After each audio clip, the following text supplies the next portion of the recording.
Hello friends, good morning and welcome back to my channel. কেমন আছো সবাই? আশা করি সবাই ভালো আছো ও সুস্থ আছো, আর আমিও বেশ ভালো আছি। শুভপ্রিয়া ক্রিয়েশনের আর একটা নতুন ব্লগে তোমাদের অনেক অনেক স্বাগত। যে যেখান থেকে আমার এই ব্লগটা দেখো না কেন, তাদের অনেক ভালোবাসা আমার এই ছোট্ট ব্লগে। বন্ধুরা, পুরো ব্লগটা জুড়ে থাকার অনুরোধ রইল। আই হোপ আজকের ব্লগটা তোমাদের ভালো লাগবে। এখন ঘড়ির কাঁটায় বাজে সকাল 7টা। সবেমাত্রই ঘুম থেকে উঠে দরজা জানলা খুলে এখন দেখো ঝাড়ু নিয়ে ঝাড় দিতে বসে গেছি। মানে আজকের একটু দেরি হয়ে গেছে ঘুম থেকে। কারণটা কি বলতো, আগের দিনকারে রাত্রিরে না আমার ঘুমোতে ঘুমোতে প্রায় 1:30 থেকে 2টো বেজে গেছে। কারণ কি বলতো, ছেলে না খুবই অসুস্থ ছিল, ওর খুবই ঠান্ডা লেগেছে। আর জানোই তো, বাচ্চাদের ঠান্ডা লাগলে তারা একদমই ঘুমোতে চায় না, খেতে চায় না, মানে অনবরত বিরক্ত করতে থাকে। সেই জন্য বাচ্চা না ঘুমালে কি নিজের চোখেও কি ঘুম আসে বলো? সেই জন্য না ঘুমটা ঠিকঠাক হয়নি বলেই আজকের একটু দেরি হয়ে গেল ঘুম থেকে উঠতে। আর আজকের ভাবছি ওকে স্কুলও পাঠাবো না, কারণ কি বলতো, যেহেতু ঠান্ডা লেগে রয়েছে তো। সকালে একটু দেরি করে ঘুম থেকে উঠলে কাজের আর তাল থাকে না, যেন মনে হয় কোনটা ছেড়ে কোনটা করব। এই যে ঘরটা ঝাড় দিয়ে কিন্তু আমি অনেকগুলো কাজ করেছি, যেমন ঘর দালানটা মুছেছি, তার সঙ্গে কাপড়ও ভিজিয়েছি, কিন্তু সেগুলো না তোমাদের দেখানো হলো না। কারণ কি বলতো, ফোনটা একটু চার্জে দিলাম, কারণ রাতভর তো ফোনটার ওপরই সমস্ত অত্যাচার চলে। তো সেই কারণে ব্যাটারিটা একদম লো হয়ে গেছিল। তো সেই কারণে একটু চার্জে বসিয়ে এখন দেখো মুখটা ধুচ্ছি, সেটাই এখন ভিডিওটা আবার স্টার্ট করলাম। আর এদিকে জানলাটাও খুলে দিলাম। জানলাটা না খুললেও বন্ধুরা, বাইরে দিয়ে এত আলো আসে এই রান্নাঘরটায় যে বলার মতো নয়। আর গরমকালে বিশেষ করে এই টাইমটায় এই মরশুমটায় এতটা গরম হয় রান্নাঘরে, ভাবতে পারবে না। কারণ কি বলতো, সূর্যের আলোটা একেবারে এসে পড়ে এই রান্নাঘরেতেই। যতই আমি জানলা বন্ধ করে রাখি বা দরজা জানলা খুলে রাখি, এতটা পরিমাণে একটু বেলা থেকে গরম হয়ে যায় যে কিছুক্ষণ কাজ করার পরই আমাকে ফ্যানের তলায় গিয়ে বসতে হয়। আর আজকের একটু বেলা হয়ে গেছে বলে তিনজনেই একসাথে ঘুম থেকে উঠেছি। নাও বোঝো ঠেলা এবার। তাই জন্য তাড়াহুড়ো করে কাজ করে আগে দেখো চা বসালাম। কারণ কি বলতো, আমার বরের ফ্রেশ হওয়ার পরই 1 কাপ চা লাগে, না হলেও স্থির থাকতে পারে না। কিন্তু আমার তো বাসি কাজগুলো পড়ে থাকে বলো, বাসি কাজগুলো না সারা পর্যন্ত কিভাবে চা বসাই।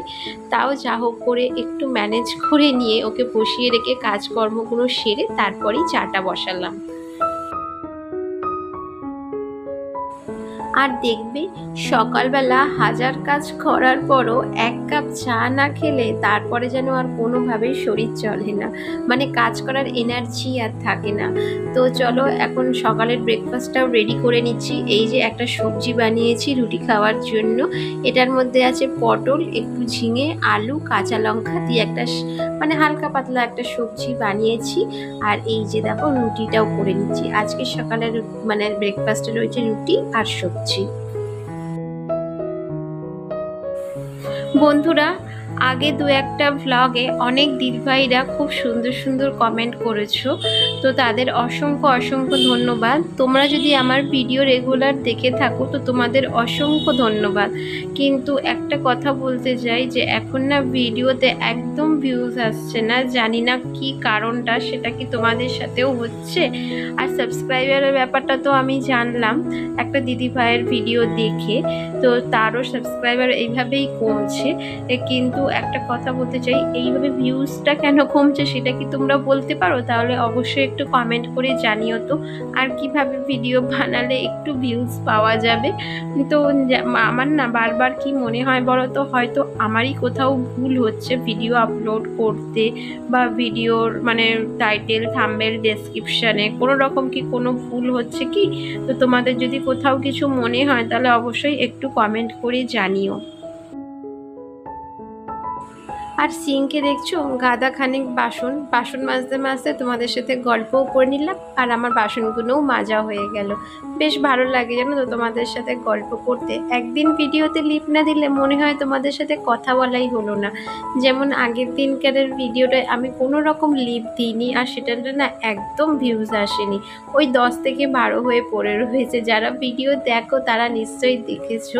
তো হয়তো লিপ দিইনি সেই কারণে নাকি কী কারণে সেটা আমি নিজেও ঠিক বুঝতে পারছি না। কারণ তো বললাম আগের দিনকারের আমার ছেলের না শরীরটা খুব খারাপ ছিল, আর খুব বিরক্তও করছিল জানো তো। তাই কিভাবে যে ভিডিওটা রেডি করব নিজেও বুঝতে পারছিলাম না। তো সেই কারণে না লিপ দেওয়া হয়নি। আর এখন দেখো একটু শাক নিয়ে বসে পড়েছি বাছতে। আগের দিন রাতে ঠিকঠাক ঘুম হয়নি বলে এখন না ভাবছি তাড়াতাড়ি করে রান্না বান্না সেরে দুপুরে একটু ঘুমাবো, কিন্তু ওই যে ভেবেই থাকি ঘুম আর হয় না। কারণ জানোই তো সোশ্যাল মিডিয়ার কাজ মানে সবসময় ব্যস্ত থাকতেই হয়। মানে নিজের জন্য যে একটু সময় বার করব সেটা আর হয় না। যেমন ধরো ইউটিউবের কাজ, এখন আমি ভিডিও শ্যুট করছি, তো আবার রয়েছে ইনস্টাগ্রামের, তারপরে একটা মজ আইডি রয়েছে আমার, সেখানেও আমাকে ভিডিও আপলোড করতে হয়। আর রিসেন্টলি আমি ফেসবুকেও জয়েন হয়েছি, মানে ফেসবুকেও আমার একটা প্রোফাইল রয়েছে যেটা একেবারে নতুন, খুব বেশি হলে তোমার কি বলবো 1 থেকে 1.5 মাস হয়েছে। সেটা তোমাদের সাথে শেয়ার করিনি আমি, তো সব কিছুই আস্তে আস্তে শেয়ার করে দেবো বন্ধুরা। তোমরা একটু ধৈর্য সহকারে আমার ভিডিওটা দেখো।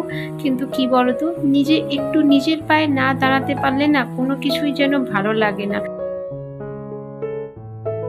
আর এই যে রান্নাঘরে রাখা ছিল যে আর্টিফিশিয়াল গাছগুলো, দেখো তো এর মধ্যে না কেমন মাকড়সায় জ্বালা ফেলেছে, আর ছোট ছোট মাকড়সাও রয়েছে জানো তো। তো ভাবলাম এগুলো আজকের একটু ধুয়ে দিই।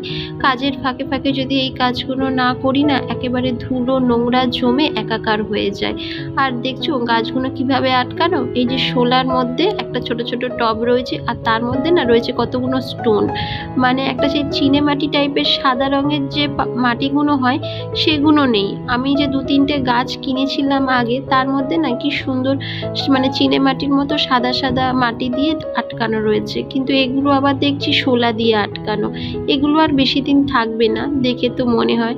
তবুও যাও, ঘর সাজানোর জন্য তো ঠিক আছে। এগুলো না আমি অনলাইন থেকে কিনেছিলাম জানো তো, মানে বাইরে থেকে অফলাইন কিনিনি, এগুলো আমি মিশো থেকে অনলাইন থেকে কিনেছি। আর বেশ রিজনেবল প্রাইসেই পেয়েছিলাম, ধরো ওই 150 টাকায় এই 4টে গাছ আমি পেয়েছিলাম। আর এই বাইরে কাঁচের টেবিলে এই যে জারটা দেখছো, যার মধ্যে রয়েছে মাত্র একটা মাছ, একটা মলি মাছ রয়েছে। অনেকগুলোই ছিল, প্রায় 3-4টের মতো ছিল জানো তো, কিন্তু একটা করে মরতে মরতে একটা এখন বেঁচে আছে। কি বলতো, এইসব মাছ না অ্যাকোরিয়াম ফিল্টার ছাড়া বাঁচে না, মানে অক্সিজেনের অভাবে মারা যায়। কিন্তু কি করব, ওই যে ছেলের বায়না, বাইরে গেলে স্কুল থেকে আসার পথেই একটা করে মাছ কিনে আনে, আর ও না এমন করে বায়না করে যে আমি নাও করতে পারি না জানো তো। তাই প্রতিদিন একটা করে মাছ আনতে আনতে বেশ অনেকগুলো মাছই জমিয়ে ফেলেছিল, কিন্তু ওই যে অক্সিজেনের অভাবে মারা যায় যতই জল চেঞ্জ করি না কেন। আর আমার এই মানি প্ল্যান্ট গাছগুলো দিয়ে দেখছো কত পরিমাণে শিকড় বেরিয়েছে। এখন না কেটে কেটে ছোট করতে হচ্ছে। একটা ছোট্ট ডাল আমি 4 ভাগ করে কেটে গ্লাসের মধ্যে রেখেছিলাম, বেশ 1-2 মাস আগের কথা বলছি। আর তার থেকে এত পরিমাণে শিকড় বেরিয়ে গাছপালা বেরিয়েছে যে দেখো এখন না কয়েকদিন পর আমাকে আর একটা গ্লাসে ট্রান্সফার করতে হবে। ঘর সাজানোর জন্য এই মানি প্ল্যান্ট হচ্ছে অপরিহার্য। যারা যারা ব্লগ বানাও তারা নিশ্চয়ই জানো যে মানি প্ল্যান্ট ঘর সাজানোর জন্য একদম মোক্ষম উপায়। তো এমনিতেও বাস্তুশাস্ত্র অনুযায়ী মানে মানি প্ল্যান্ট রাখা নাকি ঘরেতে খুবই ভালো। আর এই যে টুলটা দেখছো, এটা কিন্তু আমার ড্রেসিং টেবিলের সেটিংয়ের টুল, মানে এটাতে বসে আমি সাজগোজ করতে পারি। কিন্তু আজ পর্যন্ত তো সাজগোজ তো দূরের কথা, এটার উপর আমি বসলামই না। এটাকে নিয়ে আমার ছেলেরই যত কাজকর্ম। তো বন্ধুরা, আজকের ভিডিওটা এখানেই শেষ করলাম, দেখা হবে নেক্সট ব্লগে।